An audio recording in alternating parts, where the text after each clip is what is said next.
মসজিদ তৈরির ব্যবস্থা করে দিয়েছেন। আপনাদেরকে বারবার বলছি যে 5 শতক জায়গা জরুরের লোকের কাছে কিছুই নয়। এখানে প্রতিষ্ঠিত ব্যবসায়িক, প্রতিষ্ঠিত লোক এবং উকিল, ব্যারিস্টার, প্রতিষ্ঠিত ব্যবসায়ী এখানে বিদ্যমান, রাজমিস্ত্রি অনেক প্রতিষ্ঠিত আছেন, কিনারা দিতে পারেন। আর যদি না দিতে পারেন তাহলে 40 জন হয়ে যান 5,000 টাকা করে। আজকে বা কালকে দিতে হবে তার কোনো মানে নাই। 1 মাস, 2 মাস, 3 মাসের মধ্যে দিলে হবে।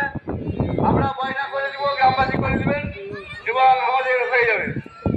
5,000 টাকা করে 40 জন।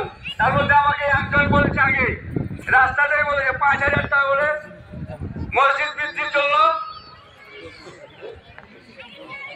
ঈদগাহ বৃদ্ধির জন্য 5,000 টাকা। একজন